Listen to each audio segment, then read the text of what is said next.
Maka kita kata kematian sangat dekat. Itulah ambil kira balik. Kita ambil surah Al-Anbiya juga ayat 1. Maka kata-kata telah dekat kepada manusia hari perhitungan.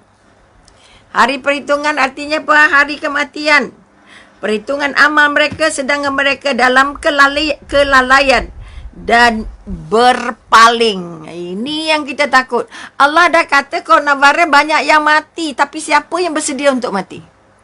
Apa bekal yang kita bagi ke anak? Apa ayat yang kita bagi? Apa surah yang kita bagi? Apa zikir yang kita bagi? Supaya sekurang-kurangnya anak yang dijemput, kita yang dijemput, yang berangkat bersama coronavirus ini, yang berangkat dalam PKP ini adalah mereka yang sudah menyebut nama Allah. Sedang menyebut nama Allah. Tidak putus-putus berzikir kepada Allah. Memohon kepada Allah. Berlindung kepada Allah. Akhirnya bila takdir Allah sampai, dia menerimanya dengan lapang dada. Walaupun kita berdoa, ya Allah jangan matikan aku tiba-tiba ya Allah. Bukan tak nak mati. Jangan mati tiba-tiba sampai tak sempat bertaubat. Tak sempat sebut nama Allah, tak sempat baca Quran, tak sempat nak sedekah, banyak tak sempatnya. Sebab itu kalau boleh jangan mohonnya dengan Allah, kita bukan tak nak mati. Ya Allah itu aku, jangan matikan aku tiba-tiba ya Allah. Okay, kalau mati tiba-tiba tak sempat nak buat apa. Oleh kerana kematian berlaku juga tiba-tiba, maka kita kena get ready dari sekarang. Okay, kalau aku ditakdirkan mati tiba-tiba, maka setiap saat lidahnya tetap menyebut nama Allah. Setiap saat lidahnya bersyukur dengan nikmat yang Allah bagi. Walaupun PKP. Ini nikmatnya, ini rezekinya. Jalan saja. Bagi apa yang boleh dibagi. Tolong apa yang boleh ditolong. Yang banyak duit, dermalah sederma-dermanya. Untuk menghidupkan apa yang aktiviti yang baik di mata Allah. Okey, kemudian kita kata,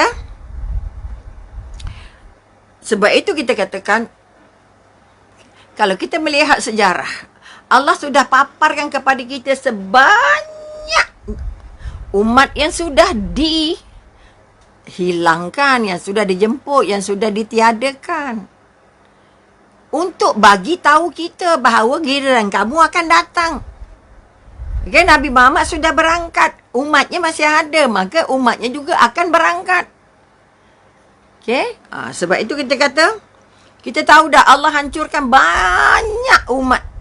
Kaum Lutnya, kaum Sabaknya, kaum Allahu Akbar.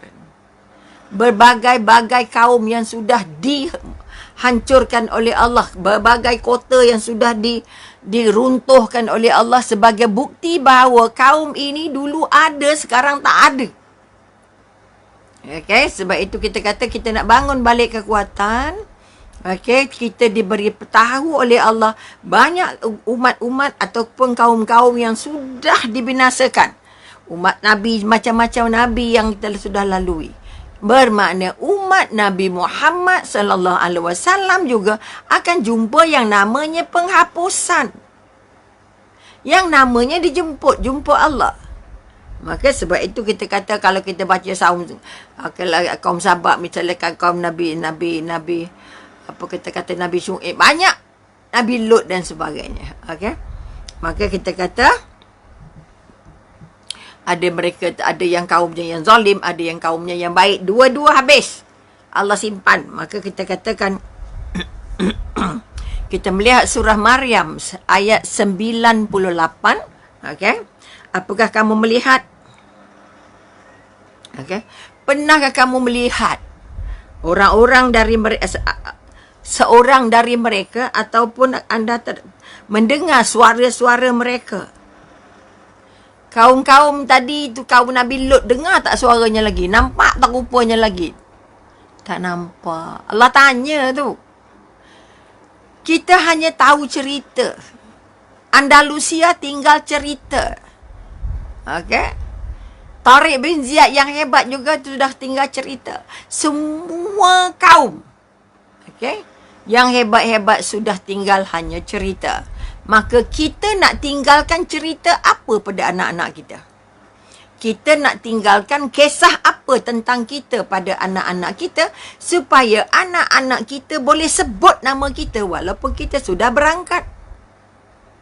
apa ilmu yang kita bagi, apa adab yang kita asuh, apa budaya yang kita tanamkan, apa cara hidup yang kita tunjukkan.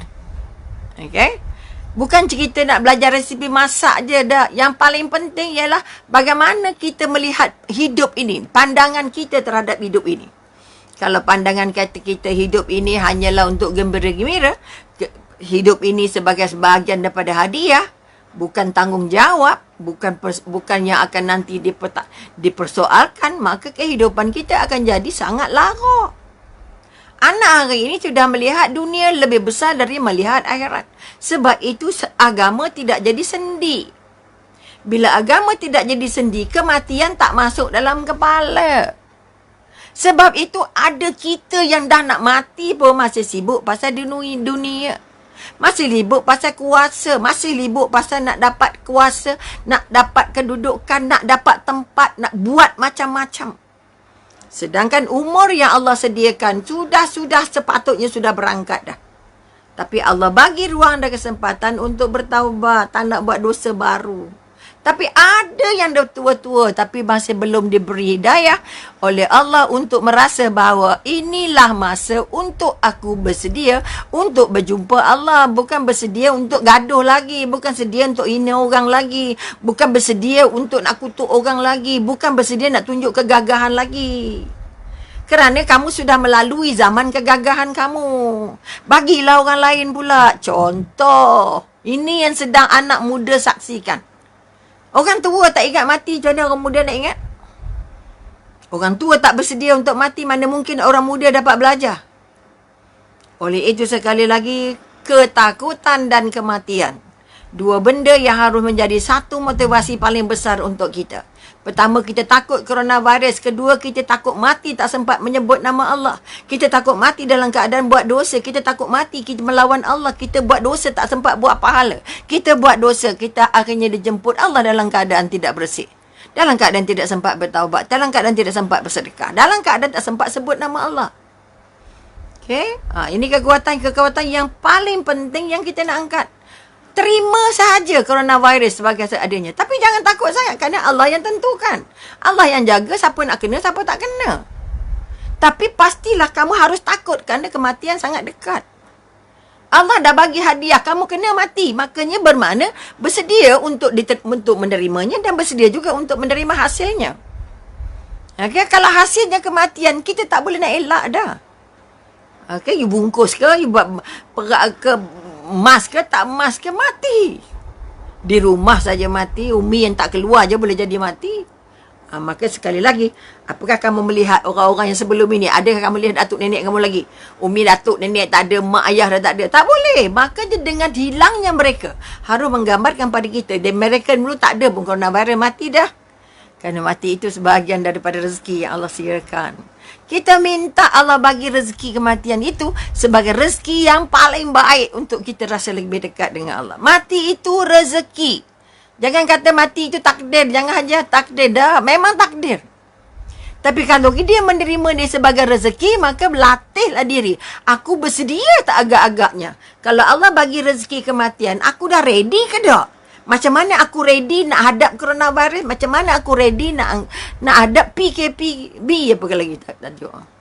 Kalau kita bersedia setengah mati menghadap PKP, mengapa tidak bersedia nak hadap jumpa Allah? Jemputan dari Allah dan jemputan tentang menjaga PKP sama besar. Oleh itu sama berat. Sama berat. Ada dak kerja, ada Allah. Ada dunia, ada akhirat. Ada makan, ada ibadah, ada... Ya Allah, jangan makannya saja yang banyak. Amalnya tak nampak banyak. Gelaknya masih lebar macam tak ada apa-apa. Okey, ni yang kita takut. Okey, maka sekali lagi, itu tadi kita kata surah Maryam. Kemudian kita tolong ingat bahawa dekat azan dah. Maka kita harus ingat sekali lagi bahawa coronavirus merupakan rezeki yang terbesar yang Allah berikan kepada kita.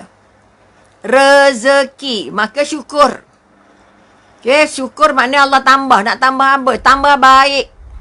Minta tambahan ubat yang baik. Tambah cara yang baik. Minta Allah angkat kalau boleh. Sebab itu semua harus bersyukur dengan apa yang Allah bagi. Selagi kita mengeluh, selagi kita merengek, selagi kita menyesal sekali pasal apalah. Pasal apalah orang dia tak ada kuarantin. Kuarantin tak kuarantin, wabak akan jalan. Sebab bukan kita yang monitor, Allah yang monitor. Oleh itu, baliklah kepada Allah. Banyak-banyak jaga Allah, bukan jaga perut. Banyak-banyak jaga Allah, bukan jaga mas saja. Allah dah tutup mulut tapi tak sebut juga zikir kepada Allah.